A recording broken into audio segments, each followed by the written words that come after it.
In this preseason game, standing back there when Dwayne Thompson about to receive this kick, and you know a reason why I show special teams play, not because of that reason, because that punt went out of bounds, but this is the reason why I show special teams play.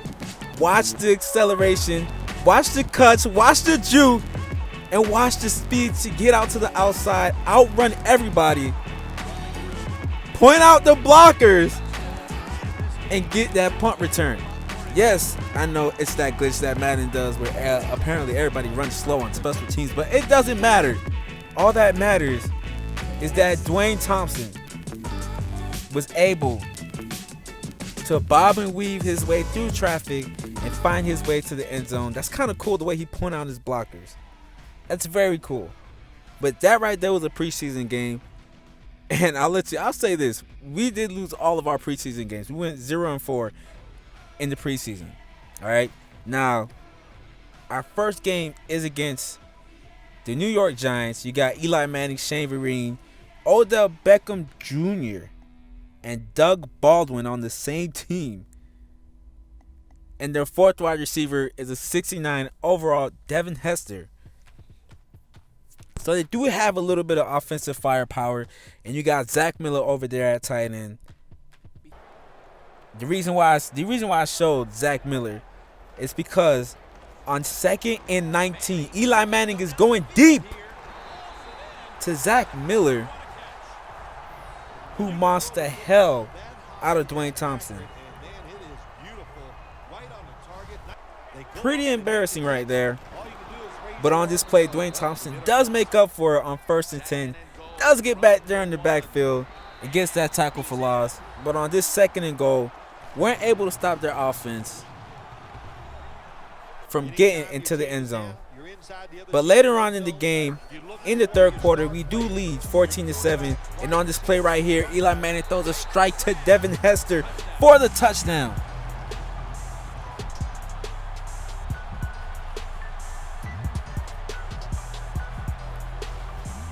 But I'm thinking they're probably gonna have to go in the booth for this play. I'm pretty sure that Devin did not have 2 feet in. They are gonna review it, and as you can clearly see, Hester did not get that 2nd feet in. So I'm kind of happy that they did review this play, and this play was reversed. And on this 3rd and goal, they cannot convert it, which makes it a 4th and goal. And now that makes it only a 4-point game. But on their very next offensive possession, on this 1st and 10, moving the ball down the field, just missed tackles and missed angles this game.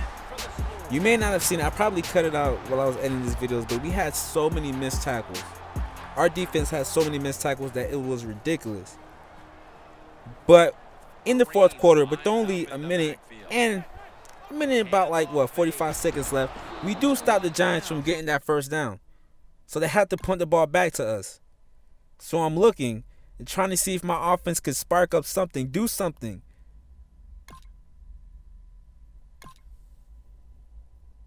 Bet you guys weren't expecting that.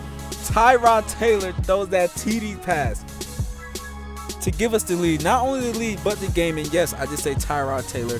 Tyrod Taylor is the new quarterback for the Washington Redskins. As you guys all expected, RG3 is not there anymore. And we end up winning this game of a score of 21-17. Now as we head back to the main menu, the next team we have up next is the Philadelphia Eagles. Now you're probably wondering where the heck is where the heck is Sam Bradford? Well, Sam Bradford isn't there anymore. They got this other guy, Nick Turner or whatever his name is. And what's the running back that they have? DeMarco Murray, Ryan Matthews, and Chris Ivory. Now their wide receivers aren't that good. Probably the only good wide receiver is Jordan Matthews. But their tight ends, Zach Ertz and Brent Selleck. Those guys are freaking beasts. Playing in Philadelphia. I tell you what, man.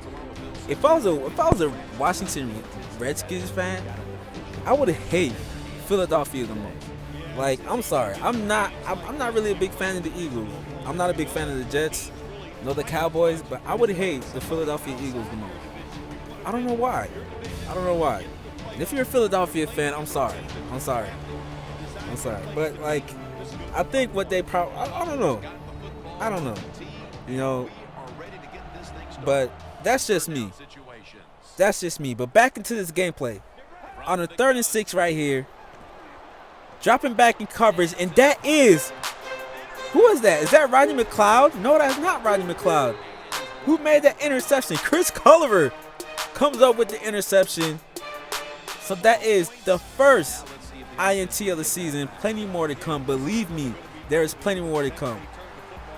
But on this 1st and 10 for the Philadelphia Eagles, a great play by Turner, their quarterback.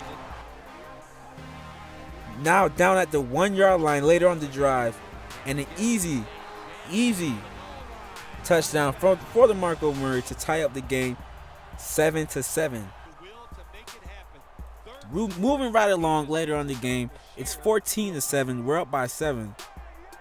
And on this 1st and 10, DeMarco Murray fighting his way for another first down. And now look at Ryan Matthews. Carrying that rush to pay dirt to tie the game.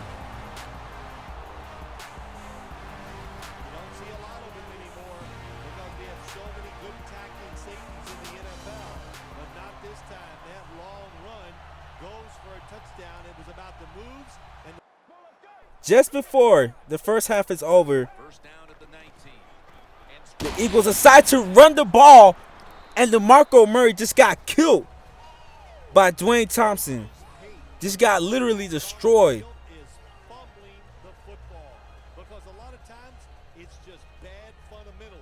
And Chris Culliver got in on that action too. But now we're heading into the 4th, up by 10 points. And the Philadelphia Eagles already know what they have to do to try to tie this game up. They have to score a touchdown and get a field goal, but they're not going to do it by throwing interceptions right there. And there it goes, my first interception of the season, coming in the 4th quarter against the hated Eagles.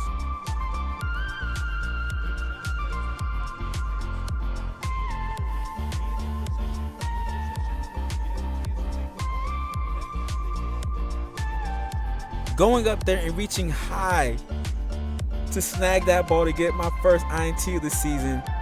Picking up right where I left off last season.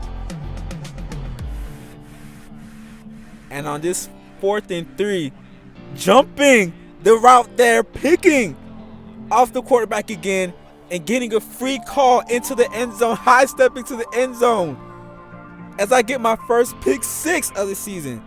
Not only do I get my first INT, but I also get my first pick 6 of the season.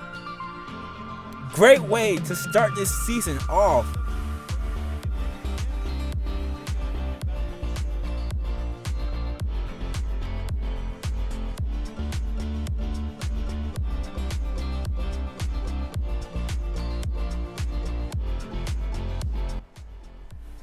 So yes, we do win this game. So we do start off 2-0. We won this game by 14 points, mainly in part to our defense. We did have 3 takeaways this game. And to start this season off 2-0 is a really, really good start. It's a very, very good start. And hopefully we can build off from that. But as we go back into my main menu, look at the injured players. James Starks is injured again. He was injured last season. Now he's injured again with the torn rotator cuff. Tyrod Taylor is out with the dislocated knee, out for 5 weeks. Devontae Fitzgerald, who is our 2nd string quarterback, is out for 2 weeks with a broken thumb. So who does that leave us with? Kuna Lucas, a 60 overall quarterback. And it leaves us with Kadeem Carey, a 77 overall running back. We do have a great fullback in Darrell Young. But look at our wide receivers, though. Look at our wide receivers. It's crazy. It makes me start to wonder if we could keep the momentum, if we could keep this 2-streak game going.